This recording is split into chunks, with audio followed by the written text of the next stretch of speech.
बांग्लादेश की सियासत में फिर हलचल तेज है। प्रधानमंत्री पद की शपथ लिए तारिक रहमान को महज कुछ ही दिन हुए हैं और विरोध के स्वर बुलंद कर दिए हैं नाहिद इस्लाम ने। आरोप सीधे सत्ता पर हैं, इशारों में भारत का भी जिक्र हुआ है। सवाल ये कि क्या बांग्लादेश में पुरानी सियासी ताकतों की वापसी की पटकथा लिखी जा रही है? क्या नई सरकार की शुरुआत ही टकराव से हो रही है? क्या आवामी लीग की वापसी की आहट है? और क्या भारत का नाम इस बहस में क्यों लिया गया? आज इस वीडियो में हम इसी मुद्दे पर बात करेंगे। नमस्कार, स्वागत है आपका न्यूज़ 18 राजस्थान के डिजिटल चैनल पर और आपके साथ मैं हूं वंदना त्यागी। बांग्लादेश में हालिया चुनाव के बाद बांग्लादेश नेशनलिस्ट पार्टी यानी बीएनपी की सरकार बनी है, जिसके नेता हैं तारिक रहमान। लेकिन चुनाव के नतीजों के साथ ही सियासी खेमों में खींचतान शुरू हो गई है। नाहिद इस्लाम, जो नेशनल सिटीजन पार्टी के संयोजक हैं और पूर्व अंतरिम प्रमुख मोहम्मद यूनुस के करीबी माने जाते हैं, उन्होंने आवामी लीग के दफ्तर फिर से खुलने पर कड़ा एतराज जताया है। उनका दावा है कि बिना सरकार की हरी झंडी ऐसा संभव नहीं है। इधर आवामी लीग, जिसकी अगुवाई पूर्व प्रधानमंत्री शेख हसीना करती रही हैं, उनके कई जिलों में दफ्तर खुलने की खबर सामने आई है। सियासी बयानबाजी के बीच भारत का नाम भी चर्चा में है। वहीं नए खेल मंत्री ने भारत और बीसीसीआई से रिश्ते सुधारने के संकेत दिए हैं। तो क्या बांग्लादेश में नई सरकार के सामने सबसे बड़ी चुनौती राजनीतिक स्थिरता की है? ध्यान देने वाली बात यह है कि आवामी लीग, जिसका नेतृत्व लंबे समय तक शेख हसीना करती रही हैं, जुलाई 2024 के आंदोलन के बाद सत्ता से बाहर हो गई थी। अंतरिम सरकार ने उसकी राजनीतिक गतिविधियों पर पाबंदी लगाई, लेकिन अब रिपोर्ट कहती है कि कम से कम 10 जिलों में 12 जगहों पर पार्टी कार्यालय दोबारा खुले हैं। खुलना, नोआखाली और बुरगुना जैसे इलाकों में कार्यकर्ताओं ने ताले तोड़े हैं, राष्ट्रीय ध्वज फहराया है, बंगबंधु शेख मुजीबुर रहमान और शेख हसीना की तस्वीरों पर पुष्पांजलि अर्पित की है और जय बांग्ला के नारे लगाए हैं।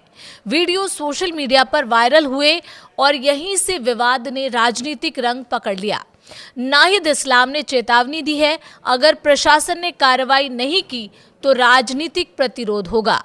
अब बात यह कि भारत का जिक्र क्यों हुआ? इस पूरी बहस में भारत का नाम भी सामने आया है। नाहिद इस्लाम का आरोप है कि चुनाव में भारत, आवामी लीग और बीएनपी के बीच किसी तरह की समझ थी। हालांकि इस दावे का कोई आधिकारिक प्रमाण सामने नहीं आया है। इधर दूसरी तरफ नए खेल मंत्री अमीनुल हक ने संकेत दिए हैं कि भारत के साथ संबंध सुधारना प्राथमिकता होगी। उन्होंने संसद भवन में भारत के उप उच्चायुक्त से मुलाकात की और T20 वर्ल्ड कप को लेकर सकारात्मक बातचीत की बात कही। आपको बता दें कि अंतरिम सरकार के दौर में क्रिकेटर मुस्तफिजुर रहमान को आईपीएल से बाहर किए जाने के मुद्दे पर बांग्लादेश ने भारत में आयोजित T20 वर्ल्ड कप में भाग नहीं लिया था। अब नई सरकार इस कड़वाहट को खत्म करने के संकेत दे रही है। सिर्फ राजनीतिक दफ्तरों का मुद्दा ही नहीं, संविधान सुधार भी बड़ा विवाद बना हुआ है।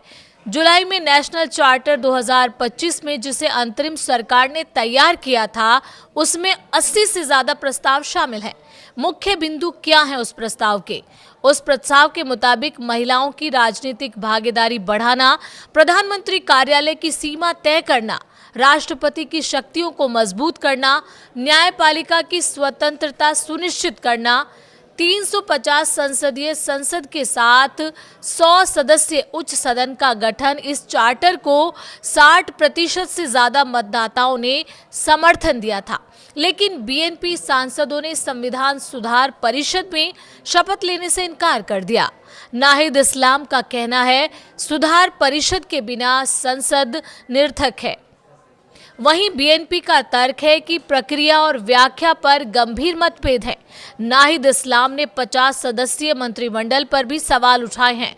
उनका दावा है कि करीब 62% मंत्री और राज्य मंत्री व्यवसायी पृष्ठभूमि से आते हैं।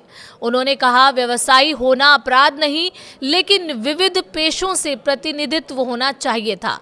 साथ ही राष्ट्रीय सुरक्षा सलाहकार खलीलुर रहमान को मंत्रिमंडल में शामिल करने पर आपत्ति जताई गई। तो तस्वीर साफ है, नई सरकार, पुराना अविश्वास, संविधान सुधार पर टकराव, आवामी लीग की सक्रियता, भारत के साथ रिश्तों पर नई दिशा की कोशिश। बांग्लादेश इस वक्त राजनीतिक संक्रमण के दौर में है। सवाल ये है कि क्या ये टकराव लोकतांत्रिक बहस का हिस्सा है या आने वाले दिनों में सड़कों पर नई राजनीतिक लड़ाई देखने को मिलेगी।